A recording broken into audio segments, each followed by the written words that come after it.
तो हेलो दोस्तों, कैसे हो सभी लोग। उम्मीद करता हूँ अच्छे होंगे और अच्छे से मन लगाकर पढ़ाई कर रहे होंगे। तो दोस्तों, आज हमारे पास 100 मोस्ट इम्पोर्टेंट क्वेश्चन है साइंस का सब्जेक्ट का। ठीक है, साइंस सब्जेक्ट का 100 मोस्ट इम्पोर्टेंट क्वेश्चन है जो कि PYQ है, राइट। जो रेलवे के अलग अलग एग्जाम से लिया गया है, ठीक है ना। और इन क्वेश्चन को हम लोग आज डिस्कस करेंगे।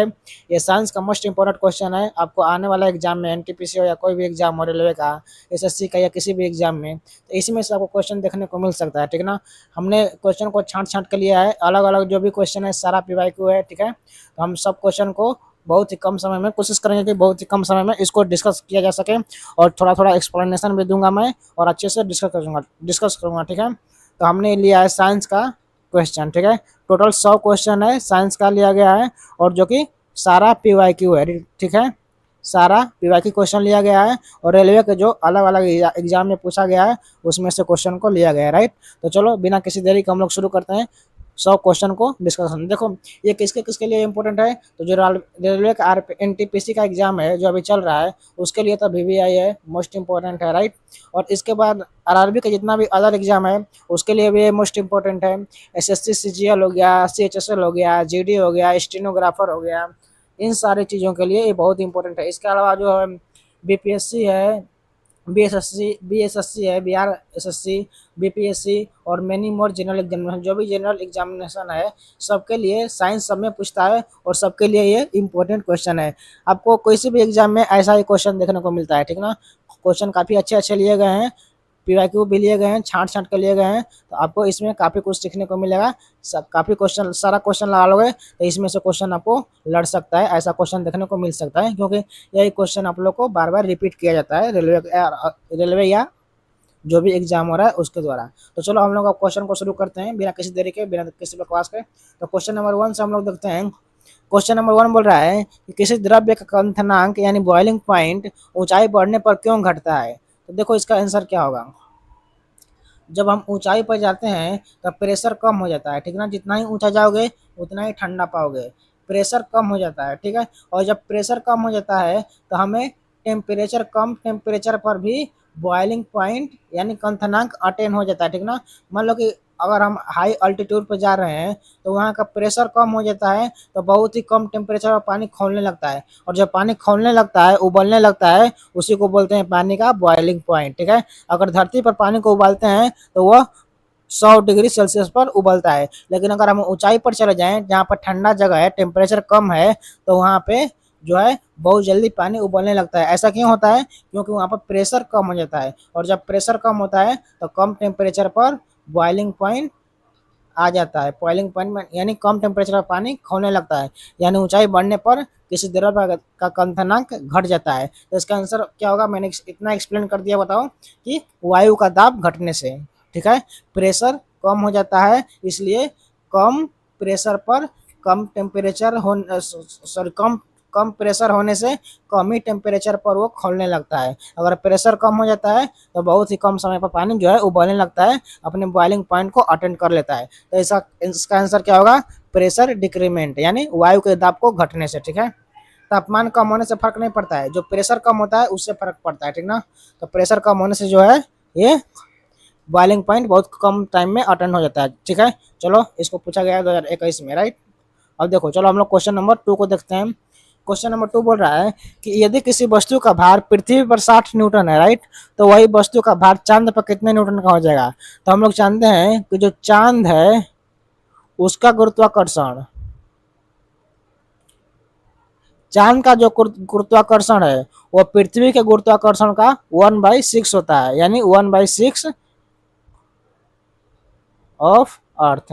जो चांद का गुरुत्वाकर्षण है वो पृथ्वी के गुरुत्वाकर्षण से 1/6 होता है। तो हम क्या करेंगे, चांद पर निकालने के लिए 1/6 और जो पृथ्वी का गुरुत्वाकर्षण है उसको यहाँ पे गुणा कर देंगे, तो कितना हो जाएगा? 10 बार में कट जाएगा, तो 10 न्यूटन इसका आंसर हो जाएगा। यानी अगर कोई वस्तु का भार पृथ्वी पर 60 न्यूटन का है तो वो चंद्रमा पर जाके 10 न्यूटन का हो जाएगी। लेकिन अगर ऐसा कोई क्वेश्चन पूछ दे कि अगर पृथ्वी का द्रव्यमान, ध्यान देना, द्रव्यमान पृथ्वी पर किसी वस्तु का द्रव्यमान अगर 60 kg है, तो चांद पर उसका द्रव्यमान क्या होगा? चांद पर उसका द्रव्यमान क्या होगा? तो इसका आंसर क्या होगा बताओ? इसका आंसर हो जाएगा 60 kg, यानी मास जो है, द्रव्यमान जो होता है वो पूरे यूनिवर्स में कांस्टेंट रहता है, उसका वैल्यू नहीं बदलता है। लेकिन जो भार है वो बदलता है, क्योंकि ये गुरुत्वाकर्षण है, और गुरुत्वाकर्षण जो हमारा ग्रेविटी है वो चेंज होती रहती है, जी का वैल्यू चेंज होते रहता है। तो ये जो हमारा चांद पर द्रव्यमान हर जगह सेम रहता है। तो ध्यान देना, अगर यहाँ पर भार की जगह द्रव्यमान लिखा हुआ है और यहाँ कैची दिया हुआ है तो वह उतना ही हो जाएगा, कहीं चाहे कहीं पर भी हो, दुनिया के किसी भी कोने में हो, उसका वो जो है मास नहीं बदलता है। ठीक है, तो इसको याद रखना है, राइट। चलो अगर हम अगला क्वेश्चन देखते हैं हम लोग। किसी पौधे में पत्तियां पीली पड़ने लगे तो सबसे पहले किस तत्व की कमी समझी जाती है? नाइट्रोजन। देखो N2 जो होता है क्लोरोफिल बनाने के लिए बहुत इंपॉर्टेंट है। क्लोरोफिल, जो क्लोरोफिल है ये N2 बनाने में बहुत मदद करता है। और जिसमें N2 की कमी हो गई, नाइट्रोजन, जिसमें नाइट्रोजन की कमी हो गई, तो समझो कि उसका जो है पीलापन पड़ना तय है। उस जो प्लांट है, कोई भी प्लांट हो, उसमें पीलापन आ जाता है। तो किसके कारण ये होता है, पीलापन आता है? नाइट्रोजन के कमी से, राइट। ठीक है, चलो। नाइट्रोजन जो है क्लोरोफिल बनाने में काफी मदद करता है, इसलिए अगर कोई भी वस्तु या कोई भी प्लांट अगर पीला पड़ गया है तो समझना चाहिए कि उसमें नाइट्रोजन की कमी हो गई है, क्लोरोफिल नहीं बन पा रहा है, राइट। चलो अगला क्वेश्चन देखते हैं हम लोग। क्वेश्चन बोल रहा है कि किसी वाहन में सीट बेल्ट का उपयोग जड़त्व इनर्शिया के किस नियम पर आधारित है? तो इसका आंसर हो जाएगा पहला नियम। ठीक है, इनर्शिया के पहला नियम पर आधारित है। अगर हम सीट बेल्ट पहनते हैं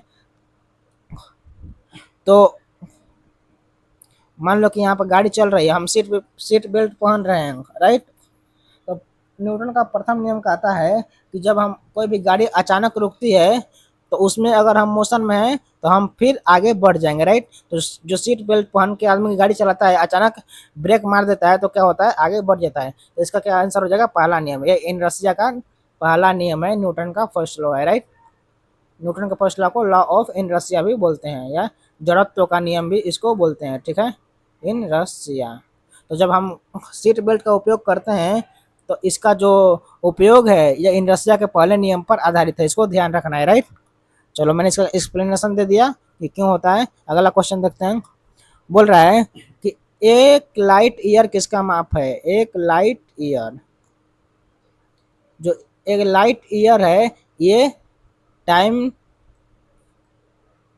टाइम का माप नहीं है, बल्कि ये डिस्टेंस का माप है। डिस्टेंस यानी दूरी, ये दूरी का माप है, राइट। तो इसमें बहुत लोग कंफ्यूजन होते हैं। जो लाइट ईयर होता है वो लाइट के द्वारा यानी प्रकाश के द्वारा एक वर्ष में तय की गई दूरी होती है, राइट। तय की गई दूरी होती है। तो लाइट ईयर जहां लिखा है तो समझ जाओ कि वो दूरी का मात्रक है, राइट। अब देखो अगला क्वेश्चन देखते हैं। ये पूछा गया है 2020 में। क्वेश्चन नंबर 6 बोल रहा है कि हमें कोई वस्तु दिखाई क्यों देती है? किसी वस्तु को देखने के लिए क्या इंपॉर्टेंट है? तो देखो, हमें अगर कोई वस्तु दिख रही है, इसका मतलब हमारा जो आँख है और ये वस्तु है और ये लाइट है, जो लाइट यहाँ से टकरा कर इस वस्तु पर हमारे आँख पे पड़ रहा है, तभी ये वस्तु हमें दिखाई देगी। अगर ये लाइट इस पे नहीं टकराएगा, हमें नहीं, हमारे आँखों तक नहीं आएगा, तो ये हमें नहीं दिखेगी। ठीक है, तो इसका मेन फंडा क्या है कि लाइट हमारे आँखों पर वस्तु से टकराकर हमारे आँखों में प्रवेश करता है, तभी हम उस वस्तु को देख पाते हैं। तो इसका आंसर क्या हो जाएगा, क्योंकि उस पर पड़ने वाली प्रकाश हमारी आँखों में प्रवेश करता है, तभी हम उस वस्तु को देख पाते हैं। ये इंपॉर्टेंट है, इसको याद रखना। चलो अगला क्वेश्चन देखते हैं।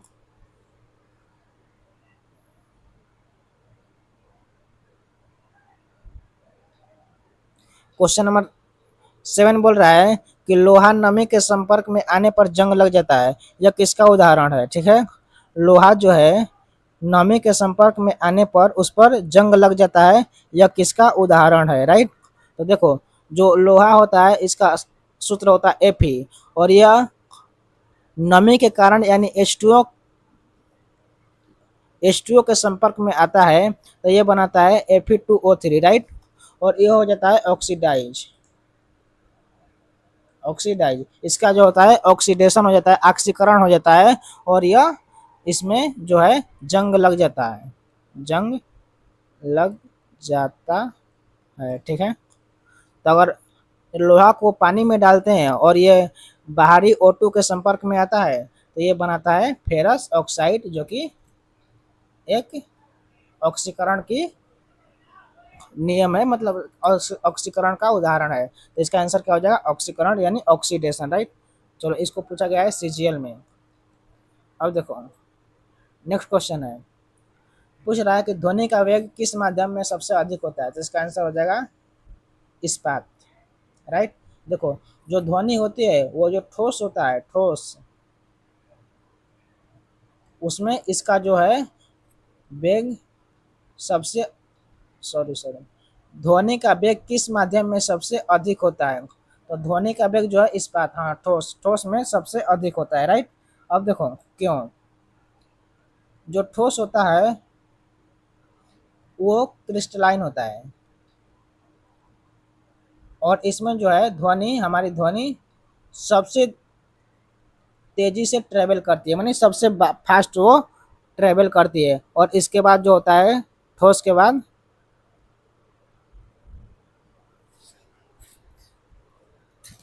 द्रव्य, और द्रव्य के बाद गैस, ठीक है। ये इसका जो है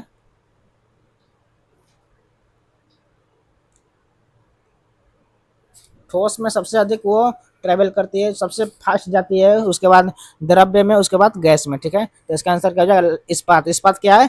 ठोस है, इसलिए इसका जो ध्वनि का वेग है वो इस्पात में सबसे ज्यादा होगा, राइट। अब देखो अगला क्वेश्चन देखते हैं।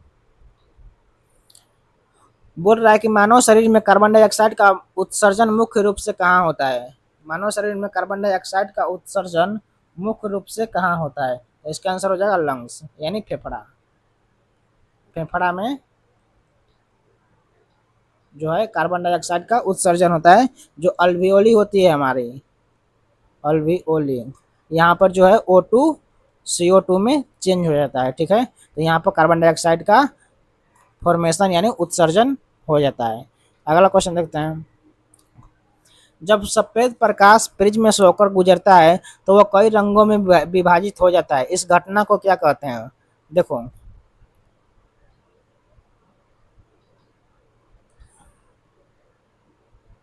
मान लो ये प्रिज्म है, ठीक ना, स्लैब है, प्रिज्म ऐसे मान लो, ये एक प्रिज्म है, इसका ट्रेंगुलर फेस है, और एक व्हाइट लाइट आ रही है, राइट। तो अब इसे पास करता है तो ये 7 कलर में डिवाइड हो जाता है, 3 4 5 6 7, ठीक है। ये 7 कलर में विभाजित होता है, इसको बोलते हैं विव ग्योर, ये 7 कलर का नाम है, ठीक ना। और इस घटना को क्या बोलते हैं? सभी लोग जानते हैं, बोलते हैं इसको डिस्पर्सन ऑफ लाइट, ठीक ना, डिस्पर्सन ऑफ लाइट, यानी प्रकाश का विकिरण। ये बहुत इंपॉर्टेंट है। इस जो व्हाइट लाइट जो होता है वो 7 रंगों में विभाजित हो जाता है, इसको बोलते हैं डिस्पर्सन ऑफ लाइट, यानी प्रकाश का विकिरण, राइट। अब देखो अगला क्वेश्चन देखते हैं। मत खोलो, मत खोलो। कौन है? ओजोन परत मुख्य रूप से किस हानिकारक किरण से हमें बचाती है? तो इसका आंसर होगा पराबैंगनी। जो यूवी लाइट है वो हमें, जो सन से यूवी लाइट निकलती है, और जो ओजोन,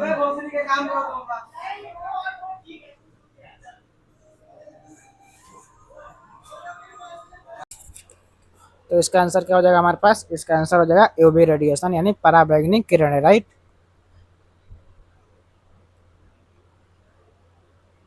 यूवी रेडिएशन, ये हमारा जो ओजोन है O3, ये हमें यूवी लेयर से बचाती है, राइट। चलो अगला क्वेश्चन देखते हैं।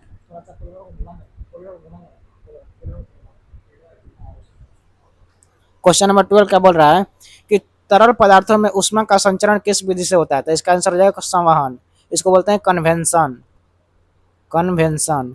इस विधि से जो होता है, इस मेथड से हमारा जो ऊष्मा का संचरण होता है, एक होता है कंडक्शन इसमें,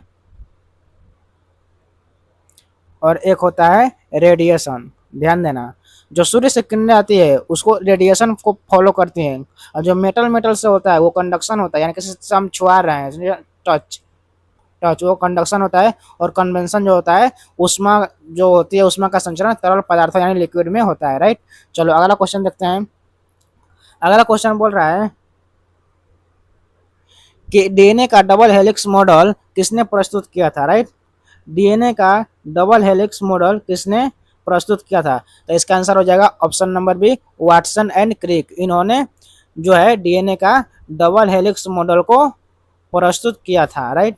डबल हेलिक्स मॉडल हमारा कुछ ऐसा होता है डीएनए का, राइट। इन्होंने, और किस ईयर में दिया था यह भी पूछ सकता है, तो 1953 में, याद रखना 1953 में इन्होंने इस मॉडल को प्रस्तुत किया था, राइट।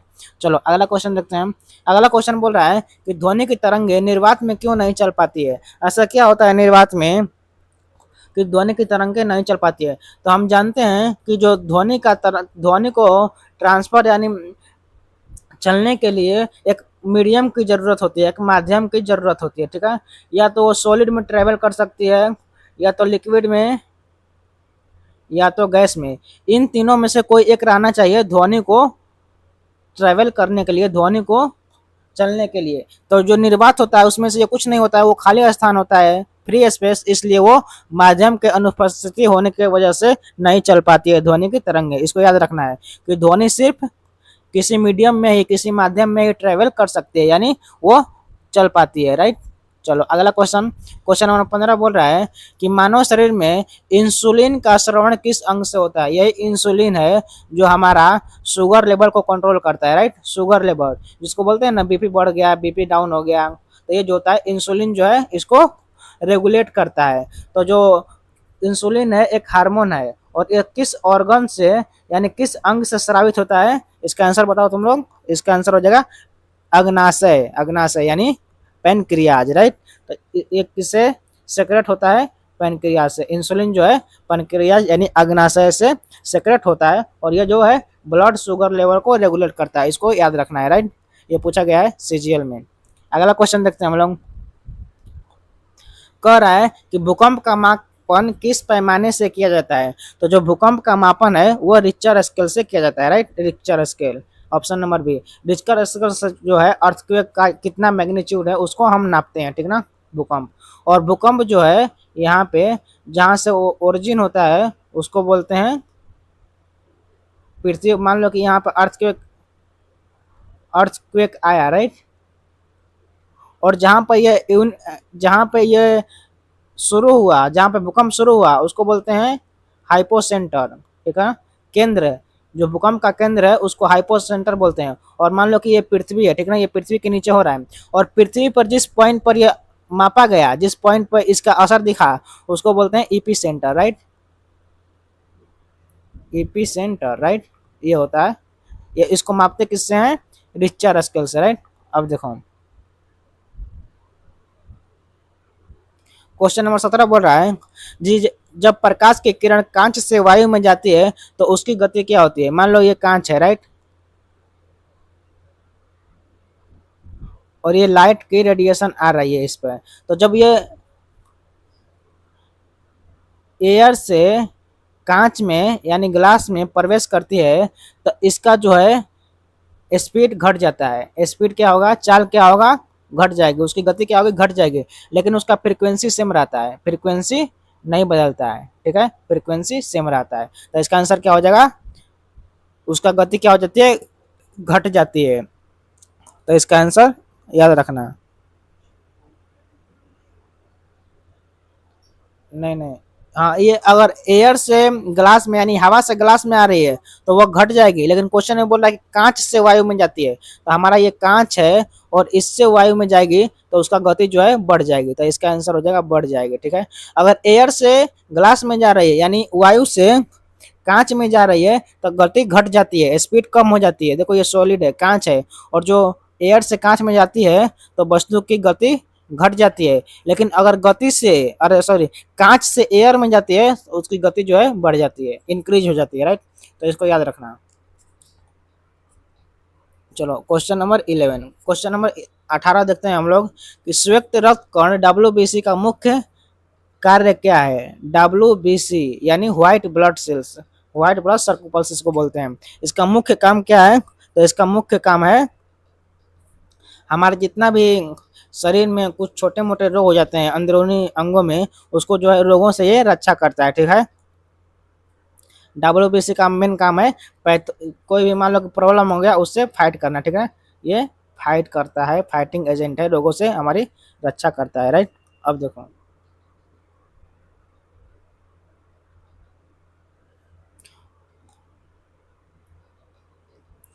किसी वस्तु का द्रव्यमान चंद्रमा पर जाने पर क्या हो जाता है। किसी वस्तु का द्रव्यमान मान लो पृथ्वी पर एम है, तो चंद्रमा पर जाने पर क्या होगा। कोई चंद्रमा पर गया, चंद्रमा पर पहुंचा, तो उसका द्रव्यमान क्या होगा, बढ़ेगा घटेगा या अपरिवर्तित रहेगा। तो एम ही रहेगा, समान रहता है। कोई भी वस्तु हो उसका द्रव्यमान जो है इस पूरे संसार में कहीं भी चले जाओ इस पूरे ब्रह्मांड में, वो नहीं बदलता है, द्रव्यमान नहीं बदलता है, ठीक ना। लेकिन भार जो वेट होता है, मैंने अभी पिछले क्वेश्चन में देखा था, वेट यानी भार होता है वो बदलते रहता है, क्योंकि वो ग्रेविटेशनल कांस्टेंट जी पर निर्भर करता है, राइट। तो इसका आंसर क्या हो जाएगा, अपरिवर्तित रहता है यानी सामान्य रहता है, राइट। अब देखो क्वेश्चन नंबर 21 बोल रहा है कि ऑक्सीजन का रासायनिक प्रतीक क्या है। तो हम सभी जानते हैं कि ऑक्सीजन को O2 से डिनोट करते हैं, राइट। तो इसका आंसर हो जाएगा O2, ठीक है। बोल रहा है कि दूध अम्ल किस, तो हमारे पास इसका आंसर हो जाएगा विटामिन डी, ठीक है। जो दुग्ध अम्ल होता है जनरली रिकेट्स इस रोग में आता है, और इसका जो इसके कमी से जो रोग होता है, विटामिन डी की कमी से ये रोग होता है। तो इसका आंसर क्या हो जाएगा, विटामिन डी। उसको ना क्वेश्चन नंबर 23 बोल रहा है कि पृथ्वी का सबसे बड़ा महासागर कौन सा है। तो ये सब कोई जानता है, पृथ्वी का सबसे बड़ा महासागर है प्रशांत महासागर, इसको इंग्लिश में बोलते हैं पैसिफिक, पैसिफिक ओशन, राइट। तो इसको याद रखना, सबसे बड़ा महासागर कौन सा है, पैसिफिक ओशियन। और सबसे बड़ा महादेश कौन सा है, एशिया, राइट। एशिया जो है सबसे बड़ा महादेश है। सबसे बड़ा महादेश एशिया, और सबसे बड़ा जो है महासागर है वो है प्रशांत महासागर। क्वेश्चन नंबर 24 बोल रहा है कि पेंसिल की नोक किससे बनी होती है। यह ग्रेफाइट, जो पेंसिल की नोक है वो ग्रेफाइट से बनी होती है, और जो ये वही ग्रेफाइट है जो करंट को पकड़ता है, राइट।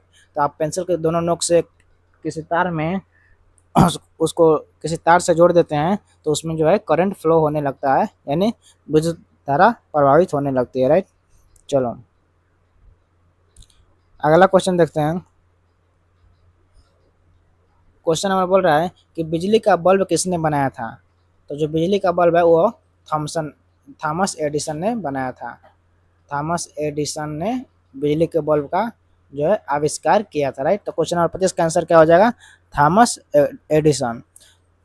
चलो क्वेश्चन नंबर 26 देखते हैं। क्वेश्चन नंबर 26 बोल रहा है कि किस ग्रह के चारों ओर सबसे अधिक उपग्रह हैं। किस ग्रह के चारों ओर सबसे अधिक उपग्रह हैं। तो ये हो जाएगा शनि। जो सैटर्न है, सैटर्न जो है इसके चारों ओर रिंग अवस्था में बहुत सारे जो है उपग्रह मौजूद हैं, राइट।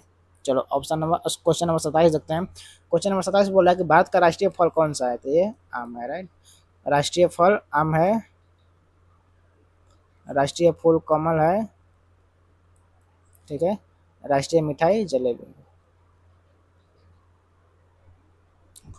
क्वेश्चन नंबर 28 बोल रहा है कि सबसे हल्की गैस कौन सी है। ये होती है हीलियम गैस, ठीक है, जो गुब्बारों में भरा जाता है, हॉट एयर बैलून में भी इसको भरा जाता है।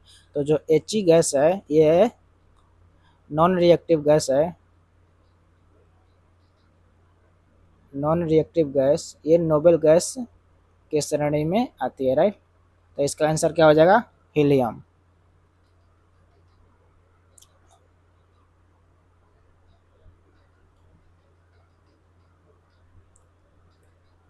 सबसे हल्की लाइटेस्ट गैस पूछ रहा है, लाइटेस्ट, तो ये हीलियम है, हाइड्रोजन।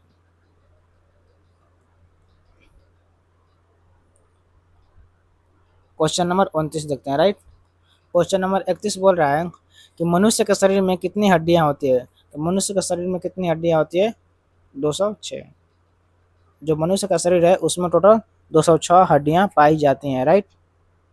बोल रहा है कि पित्त रस किस अंग से निकलता है, यानी बाइल जूस। जो बाइल जूस है वो किस अंग से निकलता है। तो इसका आंसर हो जाएगा हमारा यकृत, लीवर। लीवर से जो है बाइल जूस का सिक्रेशन होता है, राइट। क्वेश्चन नंबर 31 देखते हैं। क्वेश्चन नंबर 31 बोल रहा है कंप्यूटर का मस्तिष्क किसे कहा जाता है? तो ये होता है सीपीयू। कंप्यूटर का ब्रेन किसको बोलते हैं? सीपीयू। सेंट्रल, इसका अगर फुल फॉर्म पूछ देगा तो ये हो जाएगा सेंट्रल प्रोसेसिंग यूनिट, राइट। जो सीपीयू है सारा काम प्रोसेसिंग का सीपीयू करता है, इसलिए कंप्यूटर का उसे मस्तिष्क कहा जाता है, राइट। अब देखो बोल रहा है कि सबसे कठोर पदार्थ कौन सा है? तो सबसे कठोर पदार्थ होता है हीरा। हीरा एक ऐसा पदार्थ है, डायमंड, जो सबसे कठोर माना जाता है, राइट। और सबसे भारी कौन सा होता है? ओस्मियम, ठीक है, ओस्मियम।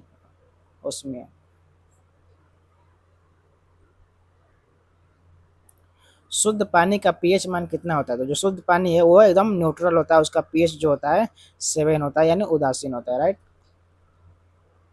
ना तो वो अम्लीय होता है ना तो वो क्षारीय होता है। जो शुद्ध पीएच होता है वो 7 होता है पानी का, राइट।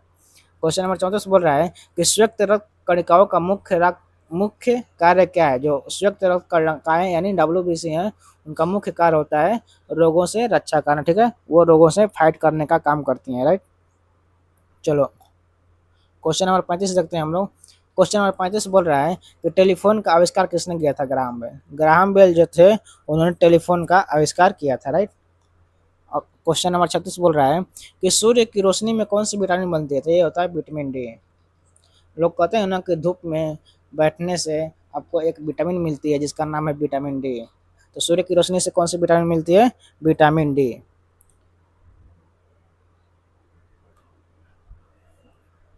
बोल रहा है कि पृथ्वी पर सबसे बड़ी पशु प्रजाति कौन सी है? सबसे बड़ी पशु प्रजाति है नीली व्हेल, राइट। जो ब्लू व्हेल है वो पृथ्वी पर पाई जाने वाली सबसे बड़ी पशु प्रजाति है, राइट। क्वेश्चन नंबर 38 बोल रहा है कि मानव शरीर का सबसे छोटी हड्डी कौन सी है? ये है स्टेपिस। स्टेपिस जो है मानव शरीर की सबसे छोटी हड्डी है और ये कहाँ पाई जाती है? कान में, राइट, ईयर। क्वेश्चन नंबर 39 बोल रहा है कि पृथ्वी का व्यास कितना है? जो पृथ्वी का व्यास है वो तकरीबन 12,742 किलोमीटर है। तो पृथ्वी का डायमीटर कितना है? 12,742 किलोमीटर। क्वेश्चन नंबर 40 देखते हैं। भारत का मिसाइल मैन किसे कहा जाता है? भारत का जो मिसाइल मैन है वो एपीजे अब्दुल कलाम जी को कहा जाता है, right. APJ Abdul APJ Abdul Kalam जो थे भारत के सबसे बड़े साइंटिस्ट थे, बहुत महान साइंटिस्ट थे, उनको भारत का मिसाइल मैन भी कहा जाता है। चलो अगला क्वेश्चन देखते हैं। बोल रहा है कि रक्तचाप को मापने का इकाई क्या है? तो रक्तचाप एक तरह का प्रेशर होता है, यानी दाब होता है, और प्रेशर को जो नापते हैं हम मिलीमीटर एच। जो ये पास्कल है ये बड़ा यूनिट है, ठीक है, इससे हम रक्त को चाप को नहीं नापते हैं, ये होता है मिलीमीटर एच। और जो नॉर्मल है, नॉर्मल रक्तचाप यानी normal blood pressure, normal BP होता है 120 mm एच, ठीक। 80 से 120, 80 से 120 जो होता है ये नॉर्मल होता है। अगर 120 से बढ़ गया ये बोला जाता है कि बीपी बढ़ गया, यानी ब्लड प्रेशर हाई हो गया। और 80 से नीचे आ गया तो बोला जाता है कि बीपी जो है लो हो गया। तो इसको किस में नापते हैं? Millimetre of H G, right. चलो क्वेश्चन नंबर बोल रहा है कि डीएनए की संरचना किसने खोजी थी? तो वाटसन एंड क्रिक ने इनको खोजा था, और कितना में मैंने आपको आगे बताया है, राइट। अब देखो को विद्युत धारा मापने का यंत्र क्या है? जो विद्युत धारा यानी इलेक्ट्रिक करंट है उसको ए मीटर से नापते हैं, राइट। इसको मापने की इकाई क्या है? ए मीटर। और इसको कैसे जोड़ते हैं? सीरीज में हमेशा जोड़ा जाता है, राइट, यानी इसको सीरीज में जोड़ा जाता है, ठीक है। अब देखो क्वेश्चन नंबर 44 बोल रहा है कि जो ओजोन है वो पृथ्वी को किससे बचाती है? तो ये अल्ट्रा वायलेट किरण यानी यूवी जो रेडिएशन है, यूवी रेडिएशन से हमारी ये रक्षा करती हैं, राइट। अब देखो क्वेश्चन नंबर 45 बोल रहा है कि कंप्यूटर का पिता किसे कहा जाता है? तो ये होता है चार्ल्स बेबेज। चार्ल्स बेबेज जो है उनको कंप्यूटर का पिता कहा जाता है। इंसुलिन का उत्पादन किस शरीर के किस अंग में होता है? तो जो इंसुलिन है ये अग्नाशय यानी पेनक्रियाज से रिलीज होता है, ठीक है, इसको याद रखना है आपको। प्रकाश वर्ष किसकी इकाई है? तो ये इसका आंसर हो जाएगा दूरी। जो प्रकाश वर्ष है वो दूरी की इकाई है, यानी डिस्टेंस की इकाई है। ध्यान रखिएगा, ये जो है समय की इकाई नहीं है। एक वर्ष में प्रकाश द्वारा तय की गई दूरी को हम लोग एक प्रकाश वर्ष बोलते हैं। ठीक है। सौरमंडल का सबसे बड़ा ग्रह कौन सा है? तो जो सौरमंडल का सबसे बड़ा ग्रह क्या है वो है बृहस्पति ग्रह। बृहस्पति ग्रह जो है सौरमंडल का सबसे बड़ा ग्रह है, राइट। जीवाश्म ईंधन किसे कहते हैं? जो जीवाश्म ईंधन उसे कहते हैं जो कि पहले कभी पृथ्वी पर या तो जो पहले पेड़ पौधे या कोई भी इस तरह की चीजें थी, अगर वो सालों साल जाके नीचे दब गई और उनसे जो फ्यूल निकलता है उन्हीं को जीवाश्म ईंधन कहते हैं। जीवाश्म का मतलब होता है कि वैसे चीजें जो पृथ्वी के अंदर चली गई हैं और वो ईंधन बन गई है, उसको जीवाश्म ईंधन कहा जाता है। तो ये क्या हो जाएगा? कोयला, पेट्रोलियम और प्राकृतिक गैस, ये ऐसी चीजें हैं जो जीवाश्म से ली गई हैं, तो इसको जीवाश्म ईंधन कहा जाता है, राइट। अब देखो, विटामिन सी की कमी से कौन सा रोग होता है? तो इसका आंसर हो जाएगा स्कर्वी। स्कर्वी जो है विटामिन सी की कमी से होता है, राइट। और रिकेट्स जो होता है वो विटामिन डी की कमी से होता है। बेरी बेरी विटामिन बी की कमी से होता है। और जो एनीमिया है वो आयरन की कमी से देखने को मिलता है, राइट। अब देखो, क्वेश्चन नंबर 51 बोल रहा है,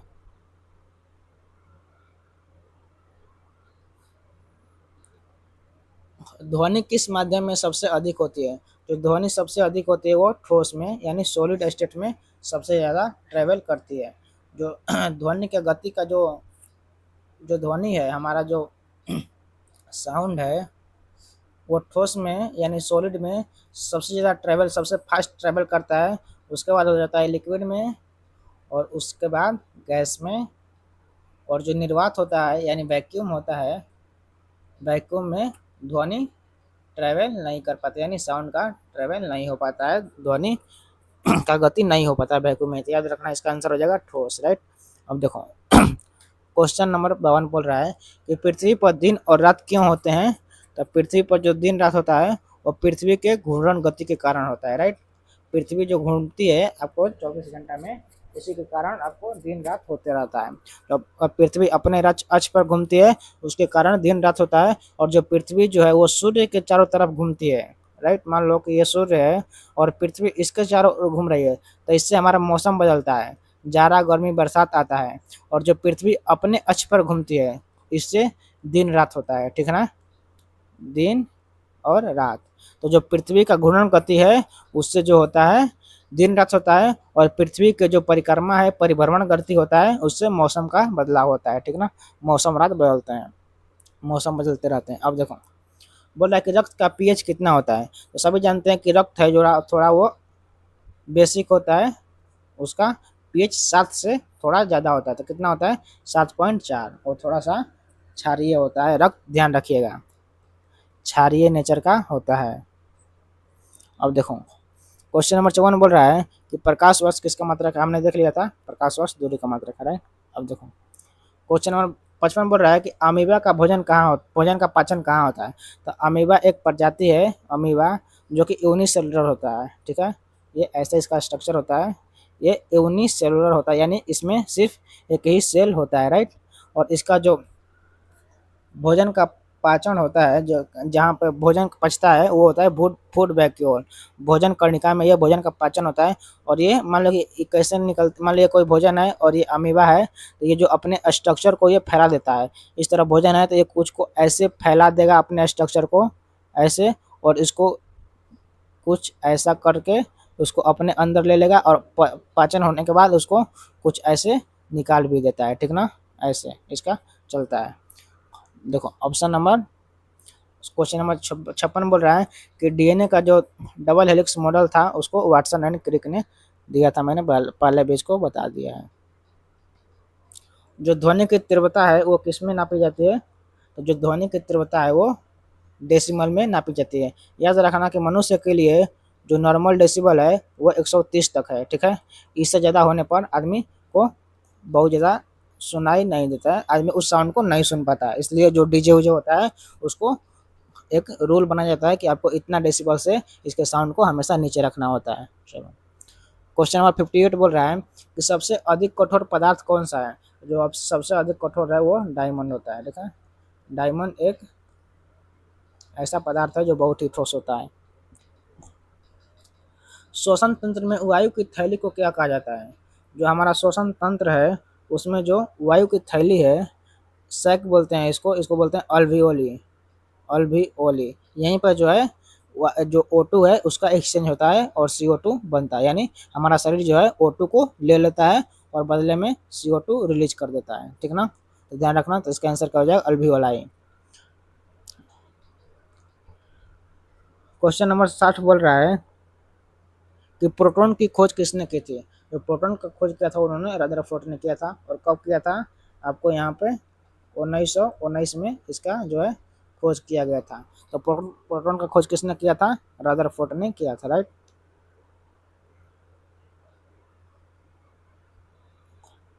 सबसे छोटी हड्डी कौन सी होती है? मैंने पहले बताया, स्टेपिस। स्टेपिस कहाँ पाई जाती है?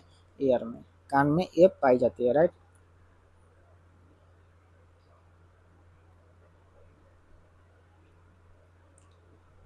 जो पौधों में भोजन पकाने बनाने की प्रक्रिया है उसको बोलते हैं प्रकाश संश्लेषण, बोलते हैं इस इंग्लिश में फोटोसिंथेसिस। फोटोसिंथेसिस एक ऐसा प्रक्रिया है जिससे पौधे जो है अपना भोजन बनाते हैं, राइट। अब देखो क्वेश्चन नंबर 63 क्या बोल रहा है।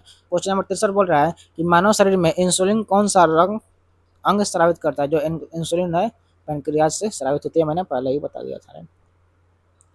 पानी का विद्युत अपघटन करने पर कौन सी गैसें प्राप्त होती है? जो H2O है, H2O को हम लोग अगर इलेक्ट्रिक करंट से तोड़ते हैं तो हमें मिलेगा H2 प्लस O2। ठीक है, इसका आंसर क्या हो जाएगा? Option number A, H2 and O2। सूर्य के प्रकाश में कौन सी विटामिन बनती है? मैंने पहले बता दिया, इसका आंसर हो जाएगा विटामिन डी, राइट। मानव शरीर का सबसे बड़ा अंग कौन सा है? तो सबसे बड़ा अंग है यकृत यानी लीवर, इसको याद रखना, राइट।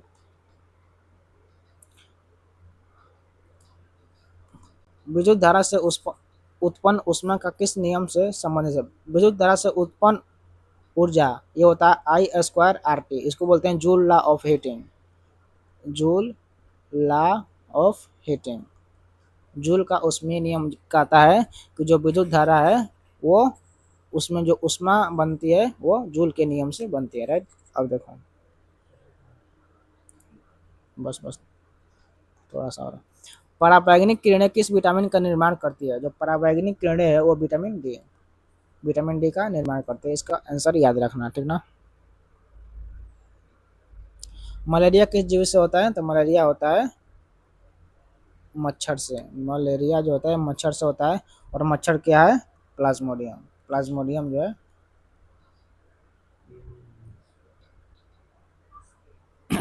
उस जो प्लाज्मोडियम के श्रेणी में आते हैं, राइट। अब देखो, कोशिका का पावर हाउस किसे कहते हैं? तो इसका आंसर हो जाएगा माइटोकॉन्ड्रिया। जो माइटोकॉन्ड्रिया है इसको कोशिका का पावर हाउस कहते हैं। यहीं पर एनर्जी का उत्पादन होता है, एनर्जी बनती है, ठीक ना, सेल में। और देखो क्वेश्चन नंबर 71 क्या बोल रहा है कि सबसे हल्की हल्की गैस कौन सी है? तो सबसे जो लाइटेस्ट गैस है, लाइटेस्ट गैस वो है हाइड्रोजन, ठीक है। इसका मोलिकुलर मास कितना होता है? H2 इसका जो है H2 से इसको डिनोट करते हैं। हाइड्रोजन सबसे जो है हल्की गैस है, राइट। अब देखो विद्युत धारा की इकाई क्या है? एम्पियर। एम्पियर जो है विद्युत धारा की इकाई है। मानव में रक्त संचार की खोज किसने की थी? जो मानव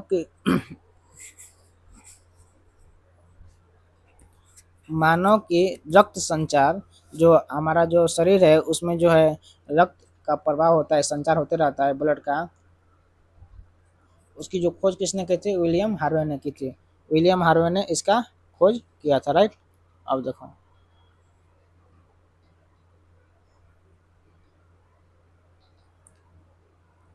किसी तत्व का परमाणु क्रमांक यानी एटॉमिक नंबर, जो किसी तत्व है उसका एटॉमिक नंबर किस पर आधारित होता है? तो ये हमेशा जो है एटॉमिक नंबर होता है वो प्रोटॉन की संख्या पर निर्भर करता है। जितना उसमें प्रोटॉन रहेगा उतना ही उसका एटॉमिक नंबर होता है, राइट।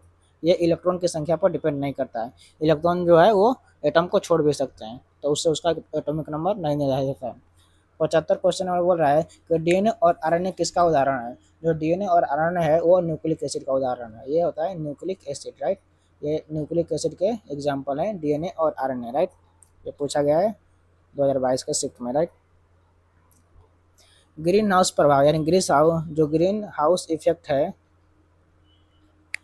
इसमें से मुख्य गैस कौन सी है। ग्रीन हाउस जो इफेक्ट है उसमें से जो मेन गैस है वो है carbon dioxide, right. Carbon dioxide जो है वो ग्रीन हाउस प्रभाव का इम्पोर्टेंट गैस है। क्वेश्चन नंबर 77 बोल रहा है कि सबसे हल्की धातु, देखो यहाँ पर धातु बोल रहा है, जो सबसे हल्की धातु होती है वो होती है लिथियम, ठीक है। लिथियम को लाइटेस्ट मेटल भी कहा जाता है, बहुत हल्का होता है। बोल रहा है कि ओजोन परत जो है वायुमंडल की किस परत में पाई जाती है, तो ये होता है समताप मंडल। समताप मंडल में ओजोन लेयर पाया जाता है। कौन से विटामिन खून के थक्के जमाने में सहायक होती है, तो विटामिन के जो है वो खून के थक्के जमाने में सहायक होता है। हृदय की धड़कन नियंत्रित करने वाला तत्व कौन सा है, वो कौन सा ऐसा तत्व है जो हृदय का धड़कन को नियंत्रित करता है, तो इसका आंसर हो जाएगा पोटेशियम। पोटेशियम जो है वो हृदय की धड़कन को, जो हमारा जो हार्ट है इसके जो धड़कन होती है उसको नियंत्रित करता है पोटेशियम, राइट। अब देखो क्वेश्चन नंबर 81 बोल रहा है कि प्रकाश का अपवर्तन किस कारण से होता है। जो प्रकाश का अपवर्तन है वो प्रकाश की गति को बदलने से होता है, ठीक है। प्रकाश का जो अपवर्तन है, बाउंसिंग बैक ऑफ लाइट, वो होता है प्रकाश की गति बदलने से। देखो द्रव्यमान बदलने से तो होगा नहीं, रंग बदलने से बिल्कुल नहीं होगा, कोण बदलने से भी उसका नहीं होता। प्रकाश का अपवर्तन किसका होता है, उसके स्पीड यानी गति को बदलने से प्रकाश का अपवर्तन होता है, ठीक है। मान लो कि एक ग्लास स्लैब है और यहाँ पे लाइट जा रही है, तो इसमें जो लाइट इधर आएगी थोड़ा सा टिल्ट हो जाती है, तो यहाँ पे इसका जो गति है वो गति बदल जाता है, ठीक ना। तो प्रकाश का अपवर्तन किस कारण होता है, गति बदलने से। मस्तिष्क का संतुलन और समन्वय कौन सा भाग करता है, ये होता है सेरिबेलम। सेरिबेलम जो होता है संतुलन और समन्वय यानी कंट्रोल एंड कोऑर्डिनेशन, जो कंट्रोल एंड कोऑर्डिनेशन है ये सेरिबेलम का काम है, राइट। 83 बोल रहा है कि न्यूटन का द्वितीय नियम किस किस पर आधारित है। जो न्यूटन का द्वितीय नियम तृतीय नियम है, सॉरी थर्ड लॉ न्यूटन का जो थर्ड लॉ है वो किस नियम पर आधारित है, तो है क्रिया प्रतिक्रिया यानी एक्शन और रिएक्शन पर ये आधारित है। बोलता है नियम बोलता है कि अगर कोई वस्तु किसी वस्तु पर फोर्स लगा रही है तो वो वस्तु भी उस पर उतना ही फोर्स लगाता है और उसका डायरेक्शन जो होता है, दिशा होता है, निगेटिव होता है, ठीक ना। चलो बोल रहा है कि दूध में कौन सा कार्बोहाइड्रेट पाया जाता है, तो जो दूध होता है उसमें लैक्टोज पाया जाता है, राइट। और जो सुक्रोज है वो चीनी में पाया जाता है यानी शुगर में पाया जाता है। और जो ये माल्टोज है ये माल्ट शुगर होता है, इसको माल्ट शुगर बोलते हैं। और ग्लूकोज पाया जाता है जितना भी हमारा में, राइट। अब देखो किसी पौधे का हरा रंग किसके कारण होता है, तो किसी पौधे का जो हरा रंग होता है वो क्लोरोफिल के कारण होता है, राइट। क्लोरोफिल CHROPHY,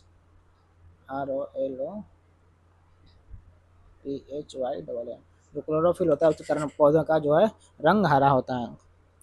बल्ब का फिलामेंट किस धातु का बना होता है, ये टंगस्टन। टंगस्टन जो है वो बल्ब का फिलामेंट बनाने में यूज किया जाता है, राइट। इंसान के शरीर में कितनी हड्डियां होती हैं, 206, मैंने पहले भी बता दिया था। विद्युत धारा की खोज किसने की थी, विद्युत धारा की खोज किसने की थी, वो होते हैं वोल्टा। वोल्टा एक बहुत बड़े साइंटिस्ट थे, इन्होंने करंट को खोजा था यानी विद्युत धारा को खोजा था, ठीक है। विलियम वोल्टा, इनके नाम पर वोल्टेज का जो है वोल्ट वो दिया गया है। वो रहने देंगे, थोड़ा सा रुक जाओ, थोड़ा सा रुक जाओ। क्वेश्चन नंबर 89 बोल रहा है कि मानव शरीर का सबसे बड़ा ग्रंथि कौन सा है, तो मानव शरीर का सबसे बड़ा ग्रंथि जो है लीवर है। खोल दो, लीवर जो है मानव शरीर का सबसे बड़ा ग्रंथि है, राइट। अब देखो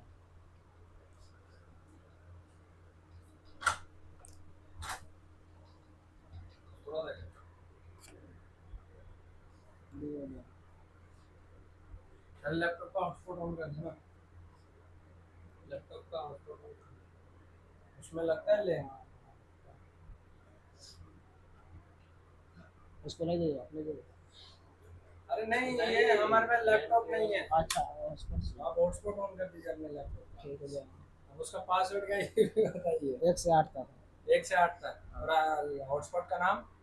आलोक 888। आलोक अरे इसमें 888। नहीं आ रहा, मैंने 8880 आ रहा होगा। 888। ये बड़ा मुझे यार। पासवर्ड तो 1 से 8 है ना? लो यार, अपने मिला के दे दो। नहीं लग रहा। नहीं, वो ऑफ हो गया। हाँ? ऑफ हो गया वो सिस्टम। तो देखो इसका आंसर क्या हो जाएगा, इसका आंसर हो जाएगा BOD, यानी ब्लड। इसका फुल फॉर्म होता है चलो। BOD जो है, इसका फुल फॉर्म होता है बायोकेमिकल ऑक्सीजन डिमांड। ठीक है, BOD। और ये क्या नापता है, BOD जो है बायोकेमिकल ऑक्सीजन डिमांड, जैसा कि जो है जल का प्रदूषण नापता है, राइट। जितना भी जल वाटर पोल्यूशन होता है उसमें BOD का यूज होता है। ठीक है, वाटर पोल्यूशन जो होता है इसमें BOD जांच किया जाता है, राइट। BOD का प्रयोग किया जाता है वाटर जल प्रदूषण के जांच में। क्वेश्चन नंबर 51 बोल रहा है कि पृथ्वी पर जीवन जीने के लिए सबसे आवश्यक गैस कौन सी है, ऑक्सीजन। बिना ऑक्सीजन के हम नहीं जी सकते हैं पृथ्वी पर, राइट। देखो, गैस को द्रव में बदलने की प्रक्रिया क्या कहलाती है।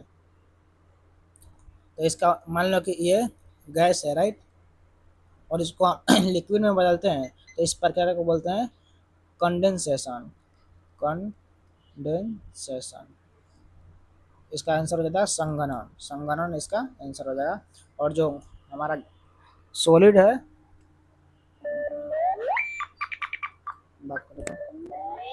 वो उसमें हमारा जो गैस है, गैस से लिक्विड में बदलने की प्रक्रिया को कंडेंसेशन बोलते हैं। ठीक है, हाँ? सबसे अधिक ऊर्जा किस पोषक तत्व से मिलती है। तो सबसे अधिक ऊर्जा जो है हो जाएगा। फैट से मिलता है। ठीक ना, फैट यानी बोलो 5 10 मिनट फैट। 1 ग्राम में 1 ग्राम फैट में आपको 9 किलो कैलोरी एनर्जी मिलती है, राइट। उसने छोड़ दिया है। बोल रहा है 10 15 मिनट। हाँ, आकाश नीला क्यों दिखाई देता है। तो आकाश जो है नीला दिखाई देता है प्रकाश के प्रकीर्णन के कारण। ठीक है, हमारा जो स्काई है वो जो है ब्लू कलर को जल्दी एब्जॉर्ब करता है, जिसकी वजह से जो प्रकाश का आकाश का रंग है वो नीला दिखाई देने लगता है। ठीक है, तो इसका आंसर क्या हो जाएगा, प्रकाश का प्रकीर्णन। अब देखो, हृदय का शुद्ध रक्त शरीर में किसके द्वारा पहुंचता है। तो जो हृदय का शुद्ध रक्त वो आर्टरी यानी धमनिया, आर्टरी जो है ये ऑक्सीजनेटेड यानी O2 शुद्ध रक्त ट्रेवल करती हैं, और जो सिराएं होती है यानी वेन्स होती हैं ये CO2 को ले जाती हैं, राइट। तो O2 कौन ले जाता है, आर्टरीज यानी धमनियाँ, और CO2 कौन ले जाती है, सिराएं। क्वेश्चन नंबर 96 बोल रहा है कि परमाणु में ऋणात्मक आवेश आने किसके कारण होता है। परमाणु में ऋणात्मक आवेश किस कण पर होता है। तो जो इलेक्ट्रॉन है उस पर निगेटिव चार्ज यानी ऋणात्मक आवेश होता है, राइट। तो इसका आंसर क्या हो जाएगा, इलेक्ट्रॉन। मनुष्य की आंखों में छवि कहाँ बनती है, रेटिना। जो रेटिना है वहाँ पर जो मनुष्य का आंखों पे जो छवि बनता है, ठीक ना, ये हमारा रेटिना होता है। और कैसा बनता है भाई, अगर कोई वस्तु ऐसी है तो रेटिना पर उसका उल्टा बनता है, और जो ब्रेन है इस इमेज को सीधा कर देता है, जो ध्वनि इमेज यानी छवि बनी है उसको सीधा कर देता है। तो क्वेश्चन नंबर 98 देखते हैं हम लोग। पौधों में पानी के परिवहन की प्रक्रिया क्या कहते हैं। जो पौधों में पानी ले जाता है वो फ्लोएम के द्वारा ले जाता है, और सॉरी जाइलम, जाइलम के द्वारा ले जाता है पानी। और जो फ्लोएम है वो फूड और मिनरल जो है ट्रांसफर करता है, राइट। तो इसका आंसर क्या हो जाएगा, जाइलम। क्वेश्चन नंबर 99 बोल रहा है कि जल का क्वथनांक कितना होता है। तो जो जल का क्वथनांक होता है वो 100 डिग्री सेल्सियस होता है, यानी 100 डिग्री सेल्सियस पर जो है पानी है वो उबलने लगता है, राइट। अब देखो, मनुष्य के शरीर का सामान्य तापमान कितना होता है, ये 37 डिग्री सेल्सियस होता है, ठीक। 37 डिग्री सेल्सियस जो है मनुष्य का नॉर्मल टेम्परेचर है बॉडी का, ठीक है, नॉर्मल टेम्परेचर। तो चलो, हमने बहुत ही कम समय में 100 क्वेश्चन देख लिया है, ठीक है। तो आप लोग को वीडियो अच्छा लगा तो चैनल को सब्सक्राइब जरूर कीजिएगा, और अपने दोस्तों को भी शेयर कीजिएगा, और बताइएगा कि कैसे आपको वीडियो कैसा लगा, कमेंट में इसको जरूर बताइएगा, ठीक है। तो हमने काफ़ी टाइम लगा दिया है इस वीडियो में, तो चलिए, अच्छा खासा हमने पूरा 100 क्वेश्चन आज देखा है, राइट। और 100 क्वेश्चन को हमने लगभग अच्छा खासा समय में कवर किया है। ठीक है, तो आप लोग को वीडियो कैसा लग रहा है इसको ज़रूर बताइएगा, और साथ ही चैनल को सब्सक्राइब कीजिएगा और अपने दोस्तों को भी शेयर कीजिएगा। राइट, चलिए थैंक यू सो मच। हम लोग जल्द मिलेंगे किसी और वीडियो में, तब तक के लिए धन्यवाद। Thank you.